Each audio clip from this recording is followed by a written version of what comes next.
Welcome to my channel. आज की इस वीडियो में हम इंटरेस्टिंग सा कंसेप्ट देखेंगे पर्सनल डायक्सिस के बारे में।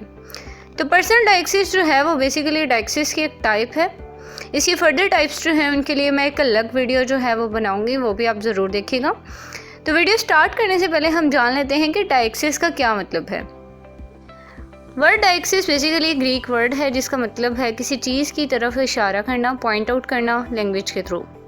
और लिंग्विस्टिक फॉर्म जो कि किसी चीज़ के इशारे के लिए यूज़ होती है उसको हम डायक्टिक एक्सप्रेशंस भी कहते हैं, और डायक्टिक एक्सप्रेशंस को हम इंडेक्सिकल्स भी कहते हैं।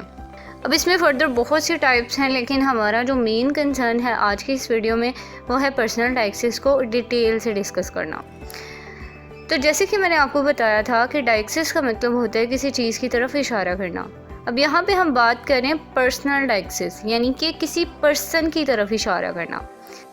इसकी इजी सी एग्जांपल ये है कि इसमें प्रोनाउंस जो यूज़ होते हैं वो है मी, यू, हिम, दैम वगैरह। अगर मैंने किसी पर्सन से बात करनी है और मैं उसके लिए यू का वर्ड यूज़ करें कि you man listen to me, तो ये यू क्या था? ये पर्सनल डायक्सिस होगा, क्योंकि मैंने उसे पॉइंट आउट किया, उसे स्पेसिफिकली उसे कहा है कि तुम, यानी कि मैंने उससे मुखातिब किया है। तो ये क्या था? पर्सनल डायक्सिस। अब देखिए, हमारी जो किसी के साथ भी कन्वर्सेशन होती है तो उसमें बेसिकली कितने पर्सन इन्वॉल्व होते हैं? बेसिकली 2 मेन पर्सन होते हैं। एक तो वो फर्स्ट पर्सन होता है, दूसरा सेकंड पर्सन। फर्स्ट पर्सन वो जो कि बोल रहा है, सेकंड पर्सन कौन? जिसके साथ बात की जा रही है। यानी कि मैं आपके साथ बात कर रही हूँ तो मैं क्या हूँ? फर्स्ट पर्सन, यानी मैं स्पीकर हूँ। आप सेकेंड पर्सन हैं जो कि मेरी बात को सुन रहे हैं, जिसको हम एड्रेसी भी कह सकते हैं। अब ये तो बात थी फर्स्ट और सेकंड पर्सन की। इसके साथ ही साथ हम इंक्लूड कर सकते हैं थर्ड पर्सन को भी, लेकिन थर्ड पर्सन की इतनी ज़्यादा इंपॉर्टेंस नहीं होती, क्योंकि वो जो 2 पर्सन है, मेन पर्सन जो है, जैसे स्पीकर और एड्रेसी के बारे में मैंने आपको बताया, ये लोग जब आपस में बात कर रहे हैं तो इट्स मीन कि ये किसी और पर्सन के बारे में बात कर रहे हैं। यानी कि मेरी और आपकी कन्वर्सेशन हो रही है तो हम दोनों में से कोई जो है वो किसी थर्ड पर्सन के बारे में वैसे ही कन्वर्सेशन, यानी उसको पार्ट बना लिया, उसके बारे में बातें करना शुरू कर दी हैं।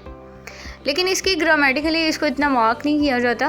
जो मेन इंपॉर्टेंस जो है वो फर्स्ट और सेकंड को ही दी जाती है, क्योंकि वो दोनों जो बात कर रहे हैं मेन बात तो इनकी ही हो रही है ना। अब बात करें हम ग्रामेटिकल कैटेगरी के बारे में, तो इसमें पर्सनल डायक्सिस किस तरह से यूज़ होते हैं, इसके लिए हम बेसिकली प्रोनाउंस यूज़ करते हैं।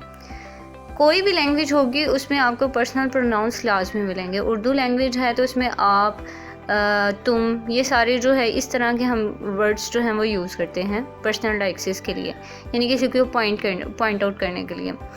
In the same way English में भी इसी तरह से यूज़ होते हैं। इसमें फर्स्ट पर्सन जो है उसके लिए कैसे प्रोनाउंस यूज़ होंगे? आई, माई, माइन। ये प्रोनाउंस किसके लिए यूज़ हो रहे हैं? फर्स्ट पर्सन के लिए, जो कि स्पीकर है। इसके साथ साथ सेकंड पर्सन के लिए क्या यूज़ होते हैं? You, your, yours. ये सारे क्या हैं? ये डायक्टिक्स हैं और पर्सनल डायक्सिस कंसीडर किए जाते हैं। अब थर्ड पर्सन के लिए जो हम यूज़ कर सकते हैं डायक्टिक एक्सप्रेशन, वो क्या हो सकते हैं? दिस, दैट, दोज और दीज। यानी हम किसी के बारे में बात कर रहे हैं ना, तो इसके लिए हम इस तरह से यूज़ कर रहे हैं। इसके साथ ही साथ इंडेफिनेट और स्पेसिफिक प्रोनाउंस भी होते हैं, जैसे कि समबडी, समथिंग, हु, व्हाट, यानी इस चीज़ के बारे में बात की जा सकती है। इनडेफिनेट और नॉन स्पेसिफिक प्रोनाउंस जो हैं वो समवन, समथिंग, नोबडी, नथिंग, इस तरह के यूज़ होते हैं। ये सारे प्रोनाउंस जो हैं ये पर्सनल डायक्सिस कंसीडर किए जाते हैं। तो इजी सा कंसेप्ट था, आई होप कि आपको क्लियर हो गया होगा। इससे रिगार्डिंग आपको कोई क्वेश्चन है, कुछ भी आप शेयर करना चाहते हैं तो आप मुझे कमेंट सेक्शन में बताएं। और इसके साथ ही साथ आप इन डायक्टिक एक्सप्रेशंस की और या डायक्सिस की जो बाकी रिमेनिंग टाइप्स हैं वो भी आप अलग वीडियो में देख सकते हैं।